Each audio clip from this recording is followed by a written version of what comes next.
Kapag nag-inspection kayo ng bahay dito sa Australia, pag book nyo ng inspection, kuwari pumasok kayo sa isang rental apps like real estate, may nagustuhan kang bahay, a-applyan mo siya. Kung ka mag-a-apply sa bahay na yon, magbubook ka ng inspection, mamimili ka doon, minsan may choices kung anong araw ang available na inspection or ikaw yung magsasabi sa agent, depende. Based lang po ito siya sa experience namin ha. Po ako expert, pero ito naman is yung experience namin kung paano kami nakapag-apply ng bahay dito sa Australia. Book mo ng inspection kahit isang araw, marami kang nagustuhan, gusto mong pagpipilian. Basta hindi lang magkasabay-sabay yung oras ng inspection. O kung pwede naman magkasabay, kung may pagitan ilang minutes, lilipat ka na naman, titingnan mo yung another house na gusto mong applyan. Pe-present ka lang doon, magpapakita ka sa agent kasi tatanungin niya yan kung nakapag-register ka doon sa inspection. Then i-check niya yan, then interesado ka masyado sa bahay. Sabi mo, paano ko ito a-applyan? So sasabihin ka ng agent na dun apps na yon, merong application form, fill upan mo lang yun kasi lahat ng interesado sa bahay, yun na nga, after ng inspection, pwede mo na siyang applyan. So that's the time na yung agent naman, titingnan niya yung mga yung mga questions doon, kung sino yung gusto niyang pagkakatiwalaan ng bahay o kanino niya gustong ibigay yung bahay, ganun yung mangyayari. So kahit pa sa isang bahay na yan,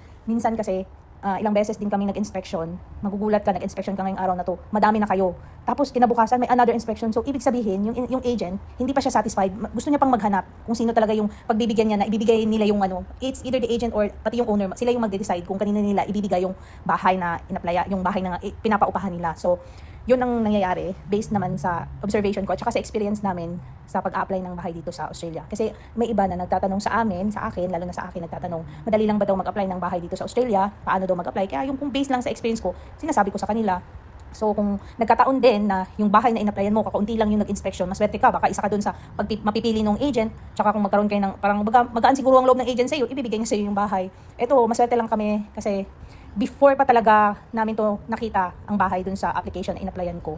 Dati pa lang, nung nandito na kami sa McGregor, nagmamanifest talaga ako, tapos sinasabi ko sa asawa ko na, gusto ko pag nandito na yung mga anak natin, dito pa rin tayo makakahanap ng bahay. Kung hindi man dito exactly talaga na street, kahit sa malapit lang kasi very convenient siya, accessible. Malapit lang yung bus interchange. Lahat yun ng mga bus yata, nandito lang sa Garden City. So, galing dito sa bahay na inuupahan namin, like, depende sa paglalakad mo, 3 to 5 minutes, andun ka na.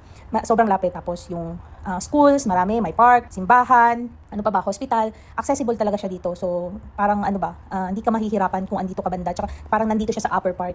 Kasi dun sa ibang mga part may mga tawag nito river, nagpa-flood. Ang point doon is pag nag-apply tayo, yung pag-a-apply ng bahay dito talaga, except lang siguro dun sa iba kung tinutulungan ng mga employer or mga friends or relatives na bago sila dumating dito, meron ng bahay na kinuha para sa kanila. Siguro may ganun. Kaya madali lang silang nakakapag ng rent ng bahay na para sa kanila talaga.